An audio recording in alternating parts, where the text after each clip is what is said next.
ಅಂತೂ ನನ್ನ ಮಗನ್ನ ನೀನು ಕಂಟ್ರೋಲಿಗೆ ತಗೊಂಡು ನೀನು ಹೇಳಿದಾಗೆ ಕೇಳೋ ಹಾಗೆ ಮಾಡಿಬಿಟ್ಟಿಯಲ್ಲಮ್ಮ. ತುಂಬಾ ಥ್ಯಾಂಕ್ಸ್ ನಿನಗೆ. ಓ ಅಪ್ಪ, ಮಾವ ಸೊಸೆ ಸೇರಿಕೊಂಡು ನನ್ನ ಒಳ್ಳೆತನದ ಬಗ್ಗೆ ಹೊಗಳೋದು ಬಿಟ್ಟು ಹೋಗಿ ಹೋಗಿ ಅವರು ಕ್ರೆಡಿಟ್ ಕೊಡ್ತಾ ಇದ್ದೀರಲ್ಲ. ಅವರೇನೇ ಮಾಡೋದಿರು, ನಾನು ಪರ್ಮಿಷನ್ ತೊಗೊಂಡೇ ಮಾಡೋದು ಅಲ್ವೇನ್ರಿ? ಅವ್ರು ಊರಿಗೆ ಹೋಗಿದ್ದು ಏನೋ ಎಮರ್ಜೆನ್ಸಿ ಅಂತ, ಅದು ನನ್ನ ಡಿಸಿಷನ್ನು. ಸೊ ನೀವೇನೇ ಹೊಗಳೋದಿದ್ರು ನನ್ನ ಹೊಗಳಬೇಕು.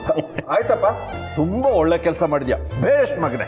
ಆದ್ರೂ ಚಿರು, ನೀನು ದೀಪ ಜೊತೆ ಅವ್ರ ಮನೆಗೆ ಹೋಗಿ 2 ದಿವಸ ಆರಾಮಾಗಿ ಇದ್ಬಿಟ್ಟು ಬಂದಿಲ್ಲ, ಅದು ಅವ್ಳಿಗೋಸ್ಕರ ತಾನೆ?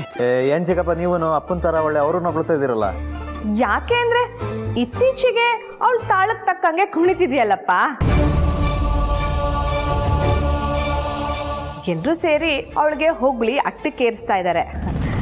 ಯಾವಾಗ ಯಾವಾರಿ ಬೀಳ್ತಾಳೋ ಗೊತ್ತಿಲ್ಲ.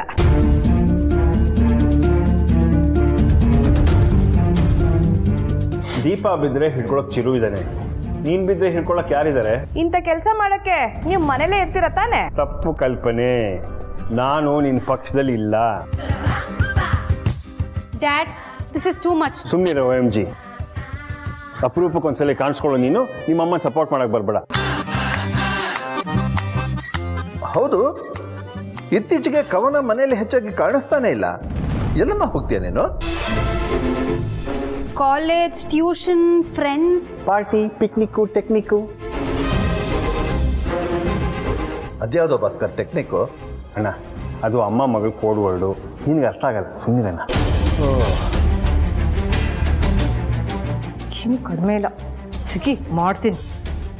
ಚಿರು, ಯಾವಾಗ ಬಂದೆ? ಈಗ ಬಂದ್ವಿ ಅದಕ್ಕೆ. ಅಬ್ಬಬ್ಬಬ್ಬಾ, ಹೋಗಿದ್ದು 2 ದಿನಕ್ಕೆ ಎಷ್ಟು ಬದಲಾಗೋಗಿದೆಯಲ್ಲ ಚಿರು. ಸೌಂದರ್ಯ ಕೇಳಿದ್ದು ಯಾವಾಗ ಬಂದೆ ಅಂತ, ಅದೇ ನೀನು ಹೇಳಿದ್ದು ಈಗ ಬಂದ್ವಿ ಅಂತ. ಇದರಲ್ಲೇ ಗೊತ್ತಾಗ್ತಿದೆ ನಿಂತಿರೋ ಟವರ್ ವಾಲೋ ಥರ ದೀಪನ್ ಕಡೆ ನೀನು ಎಷ್ಟು ವಾಲ್ತಿದ್ದೀಯಾ ಅಂತ.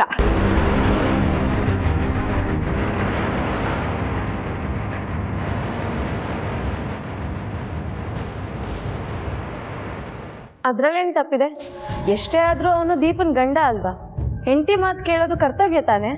ಮನೆಯಲ್ಲಿ ಯಾರಿಗೋ ಹೇಳ್ದೆ ಕೇಳ್ದೆ ದೀಪನ್ ಕೈ ಇಟ್ಕೊಂಡು ಊರ್ ಸುತ್ತಕ್ಕೆ ಹೋಗಿದ್ನಲ್ಲ, ಅದು ಇವಳು ಹೇಳ್ಕೊಟ್ಟಿದ್ದೇನಾ? ಅವ್ನು ಹೋಗಿದ್ದು ಊರ್ ಸುತ್ತಕ್ಕಲ್ಲ ಚಿಕ್ಕಮ್ಮ, ಏನೋ ಎಮರ್ಜೆನ್ಸಿ ಇದೆ ಅಂತ ಹೇಳ್ಬಿಟ್ಟು.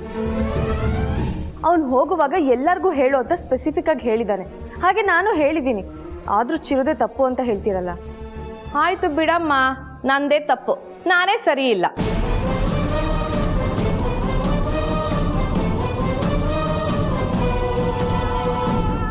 ಚಿಕ್ಕತೆ, ಈಗ ಏನಾಯ್ತು ಅಂತ ಹೀಗೆ ಮಾತಾಡ್ತಿದ್ದೀರಾ?